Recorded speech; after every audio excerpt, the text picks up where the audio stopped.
ഉന്നത പോലീസ് ഉദ്യോഗസ്ഥരുടെ യോഗം വിളിച്ച് മുഖ്യമന്ത്രി. മറ്റന്നാൾ നടക്കുന്ന യോഗത്തിൽ DGPയും ADGPമാരും പങ്കെടുക്കും. സമകാലിക പ്രശ്നങ്ങളും പ്രകൃതി ദുരന്തങ്ങൾ നേരിടാനുള്ള തയ്യാറെടുപ്പും ചർച്ചയാകും.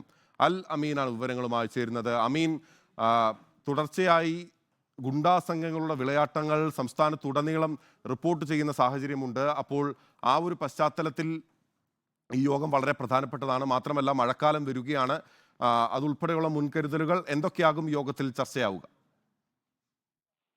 പിന്നിൽ ആഭ്യന്തരമന്ത്രി എന്ന നിലയിൽ മുഖ്യമന്ത്രി ഉന്നത ഉദ്യോഗസ്ഥരുമായി നടത്തുന്ന ഒരു പതിവ് യോഗമാണ്. നിശ്ചിത ഇടവേളകളിൽ ഇത്തരം യോഗങ്ങൾ മുഖ്യമന്ത്രി നടത്താറുമുണ്ട്, സാഹചര്യങ്ങൾ വിലയിരുത്താറുമുണ്ട്. അതിന്റെ ഭാഗമായിട്ടാണ് 28-ാം തീയതി മുഖ്യമന്ത്രി ഉന്നത ഉദ്യോഗസ്ഥരുടെ, പോലീസ് ഉദ്യോഗസ്ഥരുടെ യോഗം വിളിച്ചു ചേർത്തിരിക്കുന്നത്. DGPയും ADGPമാരും മുഖ്യമന്ത്രിയുടെ ചേംബറിൽ നടക്കുന്ന യോഗത്തിൽ പങ്കെടുക്കുകയും ചെയ്യും. പ്രധാനമായും സമകാലിക പ്രശ്നങ്ങൾ, അതോടൊപ്പം തന്നെ മഴക്കാലം വരാൻ പോകുന്ന ഒരു സാഹചര്യമുണ്ട്. അത്തരത്തിലുള്ള പ്രകൃതി ദുരന്തങ്ങളൊക്കെ ഉണ്ടാവുകയാണെങ്കിൽ അതിനെ നേരിടുന്നതിന് മുൻകൂട്ടിയുള്ള തയ്യാറെടുപ്പുകളും മറ്റും നടത്തേണ്ടതുണ്ട്. അതുമായി ബന്ധപ്പെട്ട ചർച്ചകളും വിലയിരുത്തലുകളും ഉണ്ടാകും. ഒപ്പം ഗുണ്ടാ വിളയാട്ടം സംസ്ഥാനത്ത് രൂക്ഷമായ സാഹചര്യത്തിൽ പോലീസിന്റെ പരിശോധന കർശനമാക്കിയിരുന്നു. പലയിടങ്ങളിലും ഗുണ്ടകൾക്ക് വേണ്ടി വലവിരിച്ച് പോലീസ് നടപടികൾ ഊർജിതമാക്കിയിരുന്നു. ഈ ഗുണ്ട ആക്രമണങ്ങളും അവരുടെ നേതൃത്വം നൽകുന്ന കൊലപാതകങ്ങളും പ്രശ്നങ്ങളും ഒക്കെ തന്നെ സർക്കാരിനെതിരെ വലിയ രീതിയിൽ പ്രതിപക്ഷം ആയുധമാക്കിയ ഒരു സാഹചര്യം ഉണ്ടായിരുന്നു. അപ്പോൾ ഗുണ്ടകളുടെ ഈ പ്രവർത്തനം എത്രത്തോളം പിടിച്ചു നിർത്താനായിട്ടുണ്ട്, നിയന്ത്രിക്കാനായിട്ടുണ്ട് എന്നതടക്കമുള്ള കാര്യങ്ങളിലും ആ പരിശോധനകളുടെ ഒരു വിലയിരുത്തലുമൊക്കെ യോഗത്തിൽ ഉണ്ടാകുമെന്നാണ് മനസ്സിലാക്കാനാകുന്നത്.